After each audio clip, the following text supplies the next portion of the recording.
still unsurpassed. Sometimes children unearthed antique coins or remains of a villa or wall. The second Isaac Newton lived to be 84, gouty and rich. He died in London at the end of the winter of 1727, a prolonged and excruciating death from a kidney stone. England, for the first time, granted a state funeral to a subject whose attainment lay in the realm of the mind. The Lord Chancellor, 2 dukes, and 3 earls bore the pall, with most of the Royal Society following behind. The corpse lay in state in Westminster Abbey for 8 days, and was buried in its nave. Above the grave was carved an ornate monument in grey and white marble. The figure of Newton recumbent, the celestial globe marked with the path of a 1680 comet, and angelic boys playing with a prism and weighing the sun and planets. A Latin inscription hailed his strength of mind almost divine, and mathematical principles peculiarly his own, and declared, "Mortals rejoice that there has existed so great an ornament of the human race." For England, the continent of Europe, and then the rest of the world, Newton's story was beginning. The French writer calling himself Voltaire had just reached London. He was amazed by the kingly funeral and exhilarated by all things Newtonian. "A Frenchman arriving in London finds things very different," he reported. "For us, it is the pressure of the moon that causes the tides of the sea. For the English, it is the sea that gravitates towards the moon. So that when you think that the moon should give us a high tide, these gentlemen think you should have a low one." It pleased Voltaire to compare Newton with his nation's late philosophical hero, René Descartes. "For your Cartesians, everything is moved by an impulsion you don't really understand. For Mr. Newton, it is by gravitation, the cause of which is hardly better known." The most fundamental conceptions were new and up for grabs, in coffee-houses and salons. In Paris, you see the earth shaped like a melon. In London, it is flattened on 2 sides. For a Cartesian, light exists in the air. For a Newtonian, it comes from the sun in 6.5 minutes. Descartes was a dreamer, Newton a sage. Descartes experienced poetry and love, Newton did not. In the course of such a long life, he had neither passion nor weakness. He never went near any woman. I have had that confirmed by the doctor and the surgeon who were with him when he died. What Newton learned remains the essence of what we know, as if by our own intuition. Newton's laws are our laws. We are Newtonians, fervent and devout, when we speak of forces and masses, of action and reaction, when we say that a sports team or political candidate has momentum, when we note the inertia of a traditional bureaucracy, and when we stretch out an arm and feel the force of gravity all around, pulling earthward. Pre-Newtonians did not feel such a force. Before Newton, the English word gravity denoted a mood, seriousness, solemnity, or an intrinsic quality. Objects could have heaviness or lightness, and the heavy ones tended downward, where they belonged. We have assimilated Newtonianism as knowledge and as faith. We believe our scientists when they compute the past and future tracks of comets and spaceships. What is more, we know they do this not by magic, but by mere technique. The landscape has been so totally changed, the ways of thinking have been so deeply affected, that it is very hard to get hold of what it was like before, said the cosmologist and relativist Hermann Bondi. It is very hard to realize how total a change in outlook he produced. Creation, Newton saw, unfolds from simple rules, patterns iterated over unlimited distances. So we seek mathematical laws for economic cycles and human behavior. We deem the universe solvable. He began with foundation stones of knowledge: time, space, motion.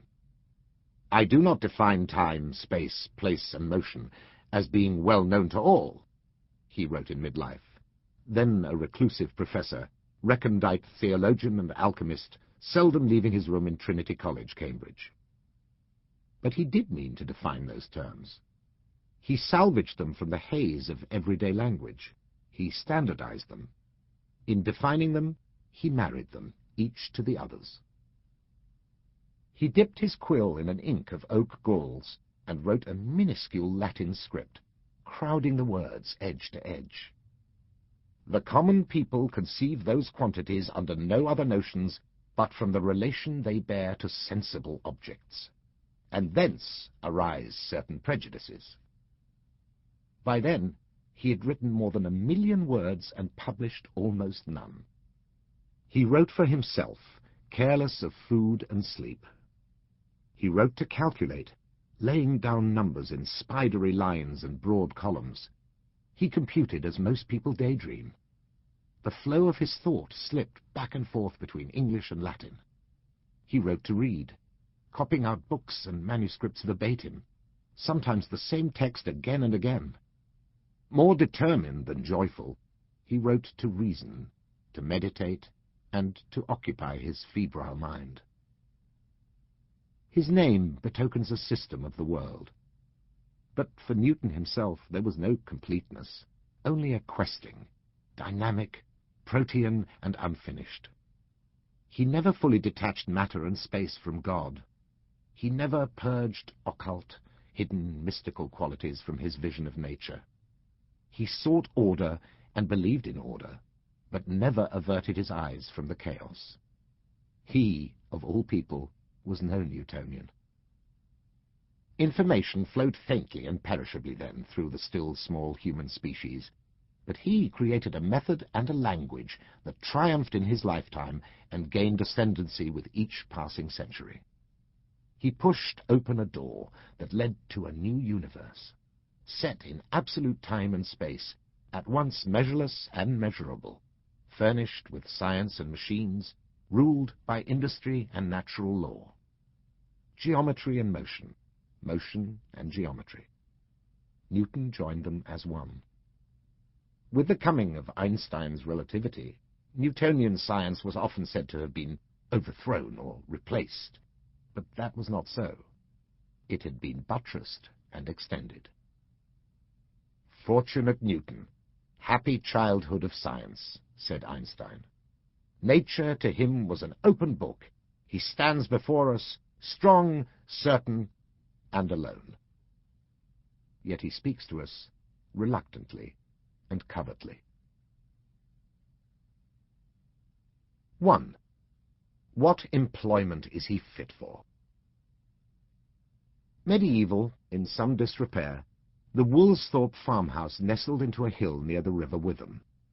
With its short front door and shuttered windows, its working kitchen and its bare floors of ash and linden laid on reeds, it had belonged to Newton's forebears for just 20 years.